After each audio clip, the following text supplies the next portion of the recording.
Assalamualaikum warahmatullahi wabarakatuh. Perkenalkan, nama saya Muhammad Alfaris Kiriansyah, NIM B01219033. Saya akan menjawab soal teknik khutbah. Ada 4. Yang pertama yaitu, apabila di tengah-tengah khutbah Jumat Qawi tertimpa kotoran hewan, apa yang harus dilakukan? Jelaskan. Jawabannya adalah dalam kitab An-Thalibin juz 1 halaman 80 menjelaskan bahwa kotoran burung atau cicak ini dapat dihukumi makfu dengan 3 syarat. Yang pertama, seseorang tidak sengaja berdiri di tempat yang terdapat kotoran burung atau cicak tersebut. Kedua, kotoran tersebut tidak basah. Ketiga, sulit untuk menghindari kotoran ini, jadi langsung dibuang saja, dikibas, atau kalau sudah terlanjur maka basah maka wajib melepas bagian segitiga itu selama aurat itu tidak terlihat. Yang kedua, jika salah satu syarat khutbah satu saja tidak dilaksanakan oleh khotib, maka khutbah Jumat itu dianggap tidak sah. Kalau khutbahnya tidak sah, maka secara otomatis sholatnya Jumatnya tidak sah. Lalu bagaimana solusinya jika sah? Yaitu jawabannya, khotib yang tidak melaksanakan salah satu syarat khutbah, maka khutbahnya tidak sah dan wajib diulangi, namun tidak semuanya cukup tertinggal saja. Demikian pula sholat Jumat yang terlanjur dilaksanakan, jika sama-sama mengetahui tidak sah khutbah tadi, maka wajib diulangi sholatnya, baik bagi khotib sendiri maupun jamaah, kecuali jika ditinggalkan adalah perkara yang samar seperti hadas dan imam baru menjadi sementara makmum tidak. Maka yang wajib mengulangi sholat Jumat hanya imam saja. Saya akan menjawab pertanyaan kelompok 11 nomor 1. Bagaimana cara kita meyakinkan bahwa mat'ul agar ceramah kita itu menarik? Adapun syarat-syaratnya yang harus diperhatikan oleh dai ada 4, yaitu yang pertama, meyakini bahwa ada yang disampaikan itu benar dan penuh penghayatan. Yang kedua, memiliki makna, tujuan yang mulia dan jelas. Yang ketiga, mampu berintegrasi dengan pendengar dan dapat membangun sambung rasa dengan pendengar berdasarkan sifat karakter mat'u. Yang keempat, mengetahui alat-alat psikologi dan menggunakan secara cerdas dan persuasif pidato. Yaitu selanjutnya kelompok 10 nomor 4, sebutkan 7 cara infleksi. Yang pertama, pandanglah para pendengar. Yang kedua, berbicara dengan keras sambil membayangkan reaksi pendengar di depan Anda. Ketiga, perhatikan dan analisa pidato orang lain yang memiliki kemiripan tema dan pidato Anda. Yang keempat, perhatikan dialog-dialog dalam film. 5, berlatihlah membaca dengan benar dan suara keras. 6, dramatisasi pertanyaan Anda. 7, upayakan ekspresi natural. Mungkin itu saja yang bisa jawab untuk soal teknik khutbah ini. Semoga bermanfaat. Assalamualaikum warahmatullahi wabarakatuh. Assalamualaikum warahmatullahi wabarakatuh. Waalaikumsalam warahmatullahi wabarakatuh. Di sini Mas Alfa mau kasih materi perihal Idul Adha. Ya. Sebelumnya perkenalkan nama Mas itu Muhammad Alfaris Kiriansyah. Di sini Mas Alfa mau ngasih materi yang tadi Idul Adha untuk tugas kuliah Mas Alfa, jurusan komunikasi penyiaran Islam. Langsung aja ya, bismillahirrahmanirrahim.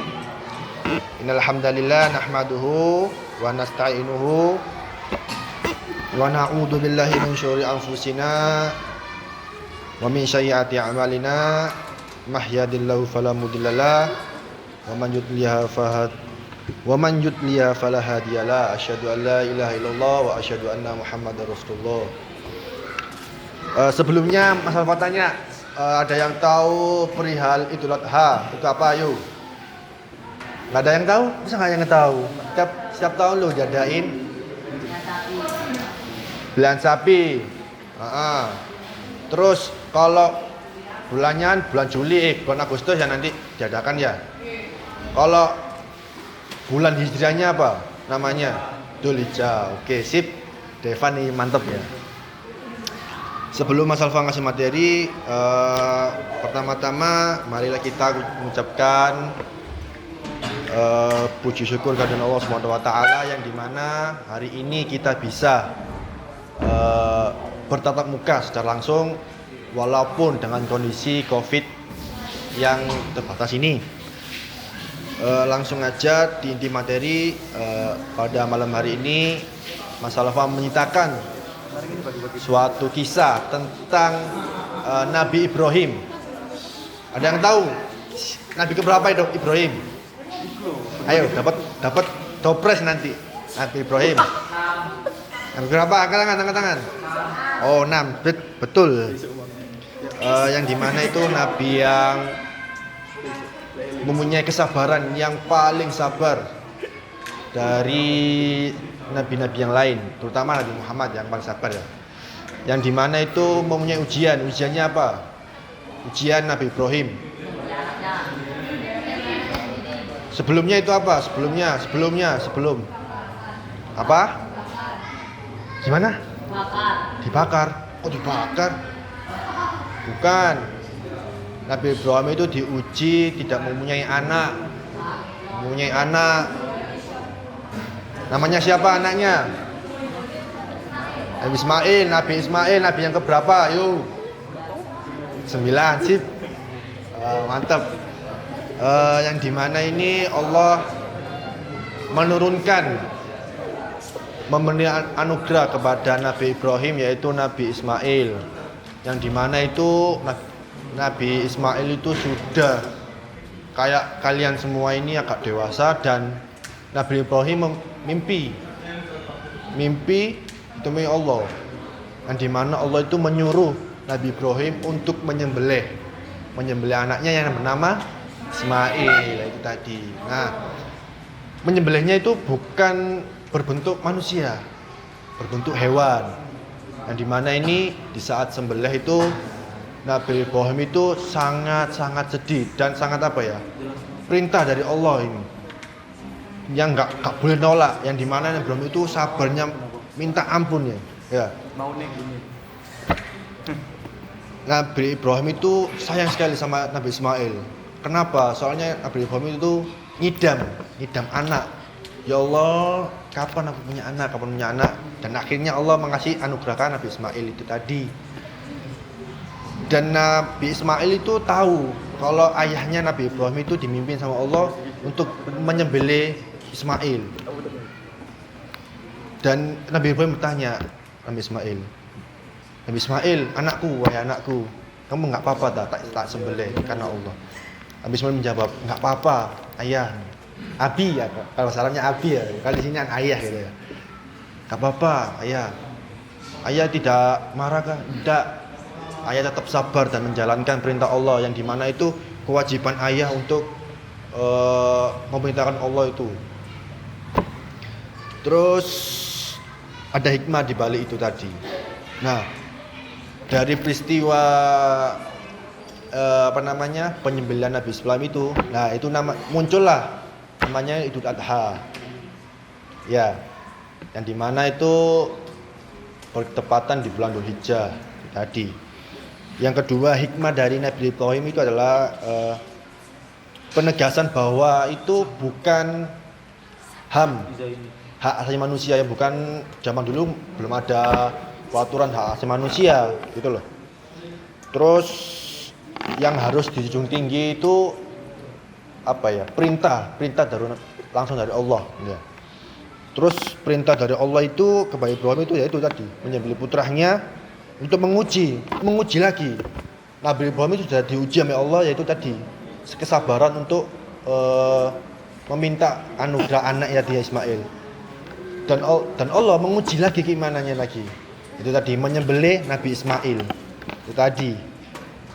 Terus beliau Nabi Ibrahim itu ikhlas banget kepada anaknya untuk dikorbankan untuk syarat untuk menggantikan objek hewan itu tadi Nabi Ismail alaihissalam. Nah, penggantian objek Nabi Ismail manusia itu ke binatang bukan ke manusia. Jadi bukan seolah-olah disembelih manusia tapi dijadikan hewan dulu baru disembelih. Begitu. Kisah Nabi Ibrahim itu tersebut mengajarkan kepada kita bahwa kita itu harus bersabar. Bersabar dalam apa? Mencari ilmu, bersabar. Apalagi mencari ilmu apa? Bersabar dalam Ayo, bersabar dalam apa? Nah iya tadi Nabi Ibrahim kan diuji oleh Allah, kesabaran yang dimana itu Nabi Ibrahim itu meminta sama Allah kesabaran, minta anak, dan kesabaran itu tadi mengorbankan anaknya. Kalau umumnya apa? Kesabaran apa? Apa? Dalam masalah, menghadapi masalah, sabar pada masalah, gitu ya. Jadi intinya itu dalam Mas Alfa ngasih materi ini bertujuan teman-teman itu agar sabar dalam mencari ilmu, sabar mencari jodoh kalau sudah waktunya ya. Kalau belum waktunya jangan, nggak boleh ya. Terus sabar hawa nafsu kayak itu tadi, belajar ada notifikasi game masuk, itu sabar, harus istiqomah, sabar ya. Sabar dalam hal apapun itu harus sabar. Nah, pada nanti bulan Agustus nanti ini insya Allah kan ada hari raya Idul Kurban. Di sini ada yang mau nyumbang kambing nggak? Oh mantap, 6 juta, sip. Oh, mantap. Nah, beragama ini untuk menjadikan diri kita sebagai manusia seutuhnya. Yang dimana itu nanti kalau kamu sudah mubaligh ini wajib berkurban. Kalau seumpama kalau uangnya cukup bisa berkurban, kalau enggak ya enggak apa-apa gitu ya. Jadi panitianya gitu ya. Panitia kurban kan sama aja itu sudah bersedekah untuk dalam hal apapun gitu ya. Mungkin itu aja dari Mas Alfa untuk materi Idul Kurban. Kalau sekiranya kurang materinya dalam hal penyampaian, Mas Alfa mohon maaf sebenarnya. Dan ini juga tugas kuliah Mas Alfa, yaitu tugasnya itu teknik khitobah, yang dimana Mas Alfa disuruh berceramah buat anak-anak ya. Mungkin itu saja dari Mas Alfa. Assalamualaikum warahmatullahi wabarakatuh. Sebelumnya minta foto bareng kok ya.